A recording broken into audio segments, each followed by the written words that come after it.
Program Love Your Child hadir untuk memberikan tips kepada para orang tua dalam mendidik dan membesarkan anak-anak. Untuk mengetahui lebih lanjut, jangan lupa subscribe YouTube channel Love Your Child dan nyalakan lonceng notifikasinya. Ini bisa menahun loh, dan sangat menyakitkan buat anaknya karena anak korban bully ini akan memiliki dampak psikologis yang bisa terbawa terus sampai dewasa.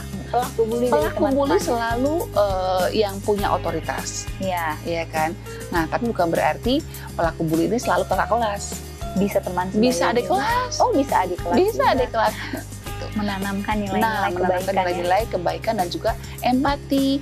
Jadi kalau kita kesel sama orang bukan harus dipukul. Ya kalau kesel sama kelinci diangkat aja. Itu kotorannya kita buang lalu kita bersihkan. Bisa kan gitu. Tanpa harus memukul. Lalu mengajarkan juga anak-anak untuk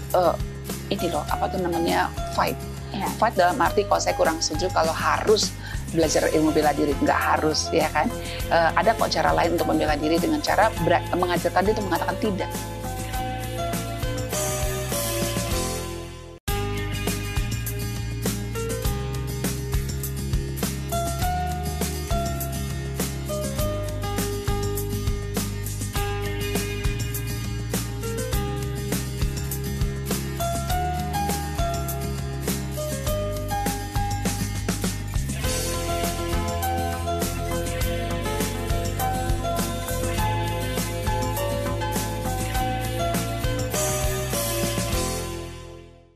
Shalom pemirsa Hope Channel dimanapun Anda berada, kita bertemu kembali dalam program Love Your Child, satu program yang mengajak kita untuk mendidik dan mengasihi anak-anak menjadikan generasi yang lebih baik.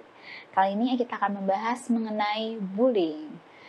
Di pemberitaan dimanapun kita lihat banyak sekali kasus-kasus bullying terjadi bukan hanya pada kita, masyarakat dewasa, tapi juga kepada kalangan anak-anak. Bahkan banyak yang membuat anak-anak ini sampai harus meninggal dunia karena kasus bullying yang sangat meningkat. Lantas bagaimana kita sebagai orang tua mengajarkan kepada anak-anak untuk menyikapi sikap bullying yang terjadi pada mereka supaya kedepannya tidak terjadi lagi masalah bullying ataupun mereka pun yang tadinya korban bullying tidak menjadi pelaku bullying. Kita akan membahasnya bersama dengan narasumber yang telah hadir, yaitu Ibu Helena Valentina. Beliau merupakan seorang psikolog dan praktisi pendidikan. Shalom Ibu Helena. Shalom Eva. Puji Tuhan kita bisa kembali berdiskusi ya. Ya, puji Tuhan. Walaupun kita lihat sekarang makin banyak masalah yang terjadi tentang anak-anak, bahkan sangat bisa dibilang sangat menyedihkan. Masalah-masalah yang mungkin dari masalah bullying sampai anaknya harus meninggal dunia. Dan yang paling menyedihkan lagi adalah kok bisa ya itu terjadi di sekolah, dimana di situ kan sebetulnya adalah tempat yang jadi ruang bermain anak, ruang belajar anak. Kok bisa terjadi bully di situ? Harusnya di situ tempat yang membuat dia merasa senang, nyaman, dan tenang ya harusnya ya. Nah ini yang kita mau pelajari bersama-sama, bagaimana kita sikap sebagai orang tua tentunya untuk mengatasi anak-anak kita yang tadinya mereka adalah korban bully ataupun yang tanpa sadar ternyata mereka juga sikap menjadi pelaku bully. Iya, betul. Ini gimana Ibu Helena? Sebenarnya bully itu apa sih artinya? Bully itu sebenarnya gini, sering ada kekeliruan di sini ya. Jadi kalau orang kesenggol atau mungkin jatuh didorong oleh temennya gitu, wah saya dibully gitu, anak saya dibully bu, lapor gitu ya orang tuanya, kenapa tadi anak saya didorong gitu, padahal bukan didorong, bisa jadi karena nggak sengaja kesenggol jadi terjatuh bersama-sama. Itu masuk bully nggak? Kejadian berapa kali? Baru sekali ini gitu kan, selama ini mereka berteman. Jadi itu nggak bisa dikategorikan bully, karena kalau bully itu adalah tindakan kekerasan baik secara verbal, fisik, bahkan juga lewat cyber ya. Iya, sekarang cyberbullying itu segala bentuk lah penindasan dan juga kekerasan, tapi dilakukan dengan sengaja, tuh nomor satu. Sengaja ya, bully itu dilakukan dengan sengaja. Nah, yang kedua bisa dilakukan oleh seseorang atau sekelompok orang, ya kan. Dan yang ketiga itu memang tujuan untuk menyakiti, ya kan. Tapi kalau misalnya kalau bermain kan dorong-dorongan misalnya, ayo maju kan gitu kan, itu bukan bully dong, ya kan berulang-ulang juga sih. Tapi main sama-sama. Tapi kalau tujuannya untuk menyakiti, nah itu dia. ya kan, untuk tujuan untuk menyakiti, dan yang terakhir terus menerus. Ya, jadi yang pertama adalah dilakukan dengan sengaja, ya kan, oleh seseorang atau sekelompok orang. Kemudian tujuannya untuk menyakiti. Dan yang ketiga ya Terus berulang-ulang gitu, bukan sekali aja tapi berulang-ulang gitu. Ini bisa menahun loh, dan sangat menyakitkan buat anaknya, karena anak korban bully ini akan memiliki dampak psikologis yang bisa terbawa terus sampai dewasa. Ya, terutama kepercayaan diri yang turun, lalu kemudian juga dia merasa jadi ragu-ragu dalam berteman, ya dia kan? nggak akan jadi mudah percaya sama siapapun. Iya, susah juga untuk berempati nanti dia. Dan ya yang terakhir yang tadi Eva bilang ya, bisa jadi pelaku. Karena dia ngerasa dia pernah dibully, iya, dan dia melihat teman-teman yang bully kayak punya kuasa, nah dia bisa jadi pelaku kayaknya juga. Seru juga ya jadi orang kuat. Saya jadi orang kuat ya buat yang lebih lemah dari dia. Mungkin dia kelas 3 dibully oleh kakak kelasnya di kelas 4. Nah, dia juga sama adiknya kelasnya jadi ngebully juga, gitu kan, karena memang itulah yang terjadi gitu. Banyak sekali para korban dari bully justru menjadi bulliers atau pelaku bully. Wah, dan ini yang mau kita stop sama-sama, hentikan bersama-sama. Ya, bersyukurlah kalau Bapak Ibu punya perhatian yang besar ya kepada kesejahteraan anak-anak kita dan teman-teman dari anak-anak kita, sehingga apa yang kita akan diskusikan ini mudah-mudahan bisa menjadi perhatian kita juga untuk mengajarkan kepada anak-anak kita dan juga mungkin orang-orang yang ada di sekitar kita, teman-teman kita. Tapi tadi ada satu hal yang menarik, kalau ini sering terjadi di sekolah. Iya. Tadi Ibu Helena katakan. Iya, betul sekali. Ibu Helena pun juga berkecimpung di dunia pendidikan ataupun sering berada di sekolah. Iyalah. Hari-harinya di situ. Hari-harinya berada di sekolah. Nah, Ibu Helena, menurut Ibu Helena sendiri, bukan menurut sih, yang Ibu Helena sering lihat, biasanya yang terjadi di umur berapa sih, Ibu Helena? Wah, kalau dibilang terjadi umur berapa, dari TK ya bisa terjadi. Dari TK, saya sungguh kaget nih, dari TK. Iya, betul. Nah, biasanya nih anak-anak TK yang mungkin pindahan ya, jadi belum pernah mendengar tentang tentang bully dan yang sangat tidak kita inginkan. Nah, ketika dia masuk ke sekolah kita, dia merasa paling tinggi kelasnya, kan TK kan ada TKA, TKB gitu ya. Kalau di sekolah kami itu ada K1, K2, K3 gitu. Jadi yang biasanya kalau dia masuk di kelas paling atas, apalagi kalau dia badannya besar, wah dia bisa jadi penguasa tuh. Jadi kalau di playground atau di ruang bermain, wah dia maunya semua punya dia gitu, yang gak nurut bisa gitu kan. Itu kalau laki-laki. Kalau perempuan biasanya yang paling cantik, paling tinggi, paling besar. Nah, ini juga bisa ada kecenderungan membuli nih. Kalau orang tidak suka menurut pada apa yang dia suruh, dia bisa kumpulin teman-teman yang lain, jangan temani dia, kan gitu kan. Oh, ini lucu banget ya, maksudnya. Iya, masih kecil, masih TK. Iya. Tapi mungkin bagi kita sekarang kayak lucu banget, mereka udah bisa. Tapi ini satu bibit-bibit yang kurang baik kalau kita biarkan. Itu sebabnya, makanya di sekolah kami tuh memang guru-guru tidak boleh masuk ke ruangan atau mungkin kongko-kongko pada saat istirahat. Pada saat jam istirahat, justru di situ yang paling beresiko terjadi bully. Jadi guru-guru tuh pada saat bermain ya ikut bermain. Okay. Jadi kalau guru ikut bermain, nah ini anak-anak yang punya naluri membuli, bibit-bibit membuli, akan segera bisa diatasi. Betul. Misalnya gitu, kumpul, ada apa ini? Bernangis kan, jadi korbannya gitu. Ada apa ini? Lalu kita carikan solusinya. Kenapa tadi bisa begitu? Nah gitu kan, jadi belum sempat berkembang gitu. Dan ya bisa kan? dideteksi secara langsung oleh para guru-guru yang ada. Karena kadang-kadang nggak terlihat ketika dia mulai ngebully tuh nggak kelihatan gitu kan. Ketika misalnya guru lewat langsung diam. Saya bilang gila ya, anak-anak TK kok bisa ya diam.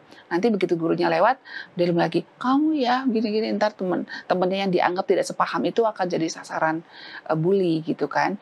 Dan itu akhirnya membuat anak ini jadi merasa sedih dan takut ke sekolah dan sebagainya. Wah, gitu. Ini kalau kita biarkan, sayang sekali masa depan anak yang dibully ini yang seharusnya dia bisa berkembang dengan baik lagi sekali. Terhambat karena dia takut datang ke sekolah. Kita masih akan membahasnya mengenai proses atau masalah bullying ini. Tetaplah bersama kami di Love Your Child.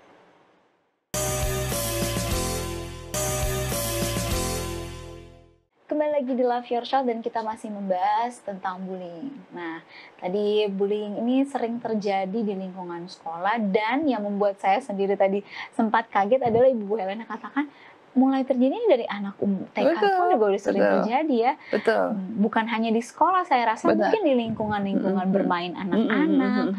Apalagi yang tadi Ibu Helena katakan, anak ini adalah anak baru yang masuk ke lingkungan tersebut, cenderung menjadi korban bullying. Kalau begitu Ibu Helena, contoh bullying berikutnya apa lagi nih Bu Helena? Iya, contoh bully yang paling utama biasanya tuh fisik sih kalau anak-anak ya. Dorong temannya. Terus kadang-kadang ada anak yang tadinya dia sering dibully, mungkin karena nilainya mungkin kurang gitu ya.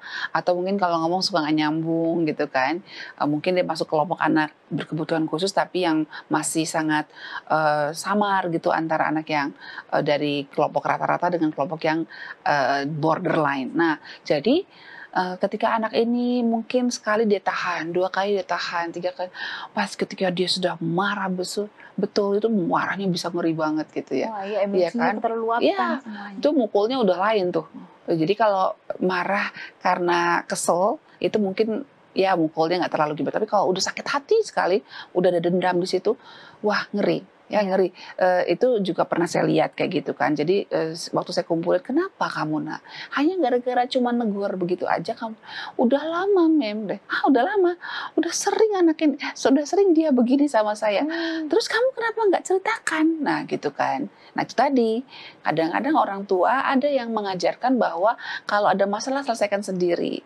Iya, masalah yang mana nih gitu kan. Jadi kalau memang masalahnya bisa diselesaikan, oke bagus. Tapi mestinya kita ajarkan kepada anak kita bahwa kalau dia sudah merasa terancam, merasa disakiti, lalu dia sudah berusaha untuk menegur, menghindar, masih juga diperlakukan seperti itu, ya dia harus lapor gitu.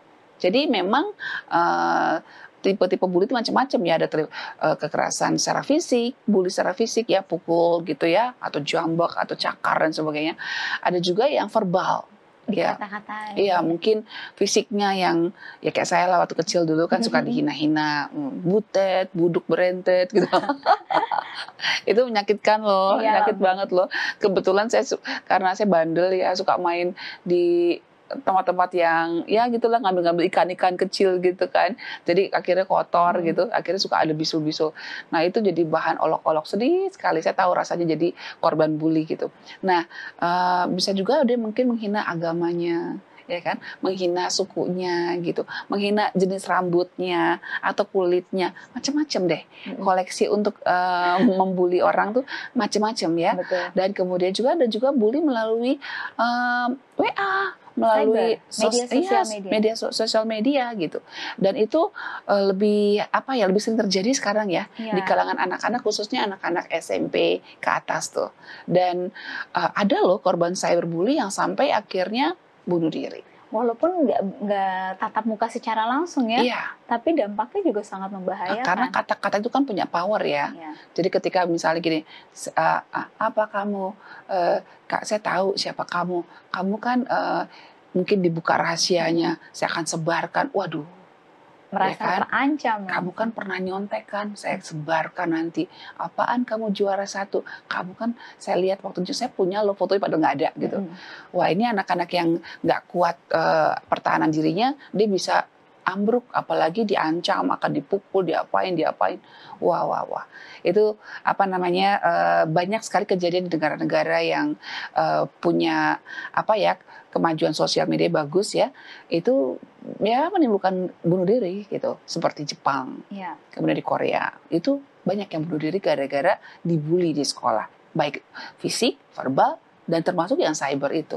Wah ini sangat mengerikan sekali loh Bu Helena, karena kalau kita biarkan, kita bisa lihat ya, kita biarkan masalah ini akan terus bertumbuh sampai anak-anak menjadi dewasa. Dan perlu diketahui oleh kita semua bahwa dampaknya itu bukan hanya pada korban loh. Ya dampak buruk dari perilaku bully ini itu juga besar pada si pelakunya. Apa itu kalau begitu dampak dari bully ini? Ya pada pelakunya kena, ada dampaknya yang buruk ya. Kemudian pada korbannya dan juga pada saksinya yang melihatnya itu. ya melihat bagaimana orang dibully tuh, dia juga akan punya dampak psikologis yang nggak main-main ya buat masa depan dia gitu. Nah, kalau untuk korban bully sudah jelas ya, kita tahu lah kalau untuk yang korbannya tuh akan merasa sedih ya kan, merasa terancam, kesepian yang berkepanjangan, dia merasa nggak ada siapa-siapa. Kita masih ingat ya, mungkin sedang ramai ini dibicarakan bagaimana anak dibully bersama kucing. Aduh, sedih banget ya, disuruh berperilaku yang tidak senonoh pada kucing oleh teman-temannya, dan katanya sih disinyalir ini ada peran orang dewasa juga. Saya sih setuju sih untuk itu ya. Dan akhirnya kan anaknya jadi susah tidur, anaknya malu, anaknya nggak mau makan, dan akhirnya meninggal kan. Iya. Nah itu dia, sangat sangat perlu diperhatikan lah buat kita semua. Jadi jangan anggap enteng ketika ada mungkin di sekitar kita ini ada anak yang satu mengolok-olok anak yang lain, lalu kita cuma bilang, jangan begitu, nggak bisa gitu loh. Berarti harus ada yang dilakukan juga. Ya, harus dilakukan. Jadi perlu dipanggil. Ada apa nak? Kenapa kamu merasa sedih? Kenapa? Kamu kenapa bikin begitu? Perlu dikasih tahu untuk bagaimana menyikapi perasaan mereka. Ada dorongan-dorongan untuk menyakiti orang lain. Itu mulai dari mana? Kenapa bisa begitu? Kita bantu dia untuk bisa mengendalikan dirinya gitu loh, mengendalikan perasaannya, supaya jangan sampai dia mengeluarkan kata-kata, mengeluarkan sikap atau mungkin perilaku yang membuat orang lain tersakiti, ya kan, tanpa adanya usaha untuk memperbaiki mungkin hubungan yang rusak. Ya kan, bisa jadi kan mungkin teman ini tadinya berteman sama saya, nggak tahu dia teman sama orang lain. Ini buat anak-anak tuh merasa dikhianati gitu. Persahabatannya. Iya. Nah, kalau gitu dampak berikutnya apa? Susah tidur, ya kan, atau insomnia. Terus kemudian juga gangguan makan, susah, nafsu makannya sudah mulai turun, dan kemudian juga dia mungkin akan berperilaku seperti nggak nafsu ngapa-ngapain, ya, maunya di kamar, malas aja untuk melakukan apa-apa. Iya, tadinya dia punya minat, mungkin hobinya tuh suka naik sepeda, berkeliling pagi, tiap siang atau sore-sore pulang sekolah gitu. Sekarang nggak minat lagi. Bahkan yang paling jelas kelihatan adalah prestasinya menurun, ya kan? Prestasi menurun, dan mungkin juga dia takut ke sekolah. Ya kan, takut ke sekolah karena takut ketemu sama itu, apa tuh namanya, otoritas itu, ya kan? Pelaku bully dari teman-temannya. Pelaku bully selalu yang punya otoritas. Iya. Iya kan? Nah, tapi bukan berarti pelaku bully ini selalu kakak kelas. Bisa teman sebaya bisa adik juga. Kelas. Oh, bisa adik kelas. Bisa juga. Adik kelas. Nah, tapi yang saya tadi mau tangkap di sini adalah kita bisa bayangkan kalau bully ini dibiarkan begitu saja ya Bu Helena ya. Anak-anak yang tadinya mereka dalam masa pertumbuhan, mereka jadi nggak nafsu makan. Yang seharusnya mereka berprestasi, mereka tidak mau lagi belajar atau ke sekolah. Dan murung terus, sedih kan? Terus masa depannya udah terhambat ketika betul. kalau orang tua tidak mengenal ciri-ciri ini. Dan akhirnya juga dia kan ke depannya jadi orang yang penakut, orang yang rendah diri, dan seterusnya, ya kan? Ya, Bu Helena, kita masih akan membahasnya nih.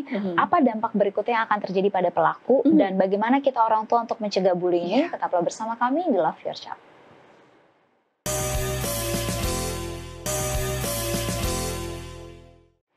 Kembali lagi di Love Your Child dan kita masih membahas mengenai bully. Nah, Ibu Helena, kita langsung saja. Kalau tadi dampak yang dirasakan oleh para korban bully. Betul. Kalau begitu sekarang pelaku, katanya ada dampak juga. Iya, jelas lah. Apa itu? Ya, kalau dia sudah terbiasa menyakiti orang lain, kan semua yang dilakukan berulang-ulang akan jadi tabiat. Ya kan? Kalau dia biasa menyakiti orang lain, senang ketika orang lain nangis, senang ketika orang lain berdarah-darah, itu kan akan terus terbawa sampai besar.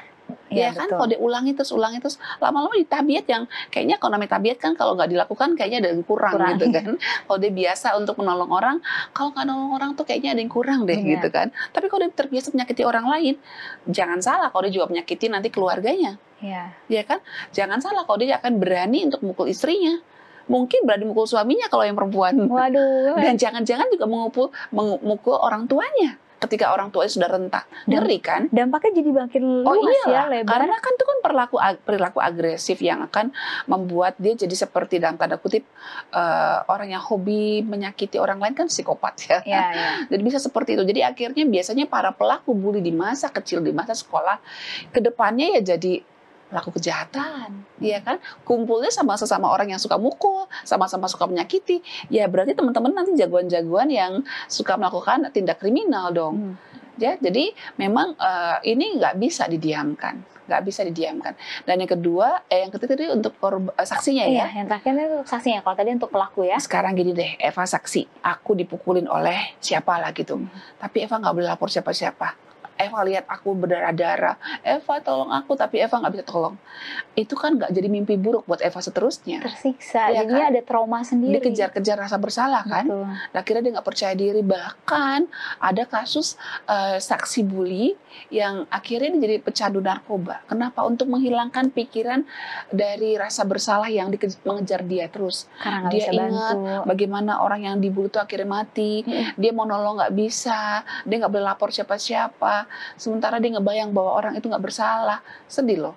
Dan itu akan terbawa terus sampai dewasa. Udah dia nggak percaya diri, dia juga akan menjadi orang yang canggung dan ya tadi bisa jadi mencari pelarian dengan menjadi pecandu narkoba. Wah, ini Sampai segitunya ya. Iya, sampai sebegitunya.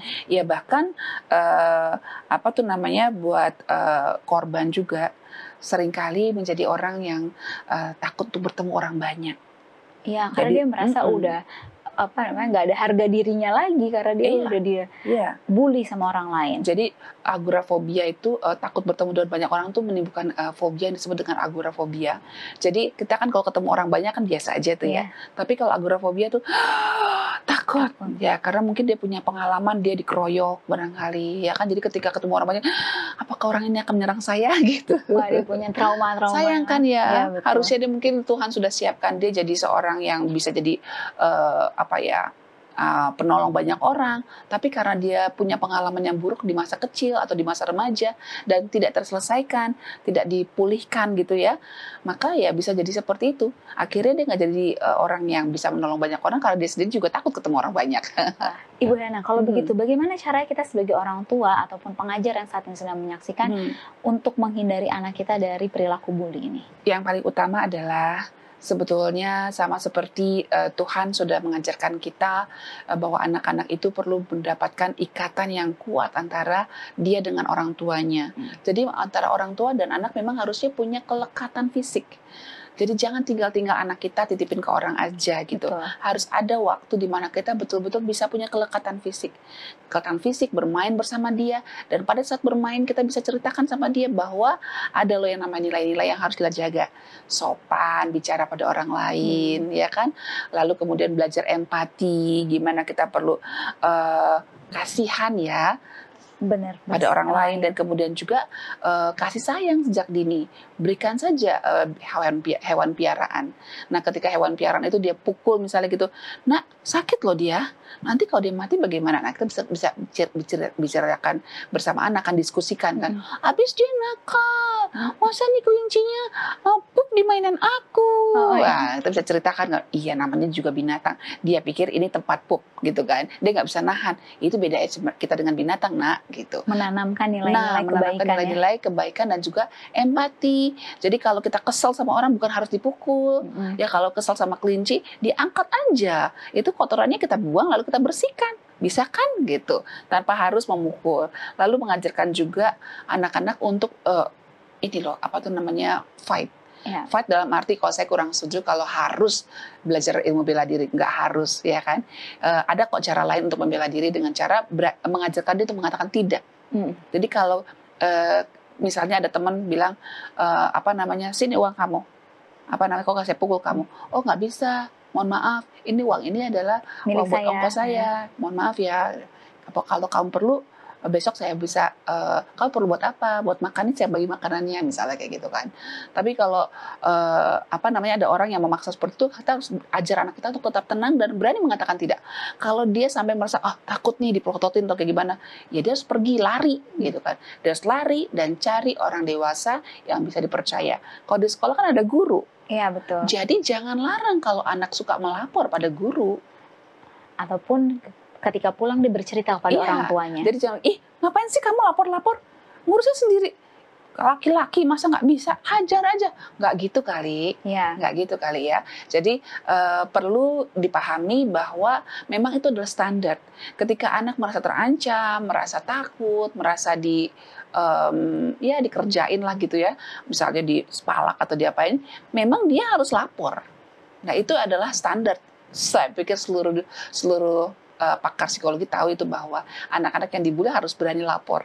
Jadi jangan larang anak-anak untuk membicarakan atau melaporkan kejadian yang membuat dia ketakutan, membuat dia merasa sedih atau sakit gitu. Nah, terakhir Ibu Nana bisa kasih kesimpulan bagi kita semua bagaimana kita membentuk anak-anak untuk terhindar dari perilaku bully, entah menjadi korban ataupun pelaku dari Iya, bully. kalau kita adalah seorang guru atau seorang pendidik yang ada di sekolah atau mungkin di rumah ya, kita lihat ada anak kita nih ngebully adiknya. Iya. Ini jangan langsung ya udahlah, aduh biasa lah kakak adik kok begini ya, nggak boleh gitu. Kalau kita lihat bahwa kakaknya kok suka ngebully adiknya, kita harus proses itu. Jadi jangan main lepas aja ya. Di sekolah juga begitu. Jangan cukup cuma minta maaf selesai, nggak bisa gitu. Kalau dia memang pelaku bully, artinya kan tadi kan prinsipnya ya, dia menyakiti dan punya niat kesengajaan dan terus-menerus. Berarti kan berulang-ulang. Jadi nggak bisa cukup dengan minta maaf. Itu harus dikonseling. Ya, Dia mungkin ada dikasih, masalah oke, ya. kamu harus punya harus menjalani masa rehab ya. 5 kali kamu konseling misalnya gitu kan. Harus ketemu sama gurunya. Oke, dibahas. Oke, kamu sudah gimana hari ini? Apakah ada yang kamu bully lagi? Nah, besok ketemu lagi. Terus sampai mungkin 3 atau 4 kali atau 5 kali. Sampai anak itu benar-benar udah nggak ada citra menakutkan di kalangan teman-temannya misalnya seperti itu. Jadi jangan dibiarkan. Jangan dilepas begitu aja. Hanya sekedar namanya juga anak-anak. Ya kan, semua dari yang kecil kan. Iya, even itu anak TK harus bisa kita pandang bahwa bully itu adalah satu hal yang salah dan berbahaya buat semua pihak, baik korban, pelaku, bahkan saksinya. Nah, ini juga mungkin juga bagi orang tua, kalau kita membiarkan, ingat kita punya rasa bersalah juga, dan tidak bisa dibenarkan. Dan tidak bisa dibenarkan. Selagi masih ada waktu, mari kita perbaiki dan jangan perpanjang lagi lingkup dari bullying ini. Kalau kita lihat tadi Ibu Nana katakan, ini bisa kemana-mana ya Bu Nana. Jadi ini apa, lingkaran setan. Lingkaran setan. Nah, terima kasih sekali lagi Ibu Nana, sama-sama, dan Eva. terima kasih juga kepada pemirsa yang telah menyaksikan Love Your Child episode kali ini. Tetap kita cintai, lindungi anak-anak, dan jangan lupa utamakan selalu bergantung pada Tuhan dalam mendidik dan mengasihi anak-anak menjadikan generasi yang lebih baik. Sampai jumpa di episode berikutnya. Shalom.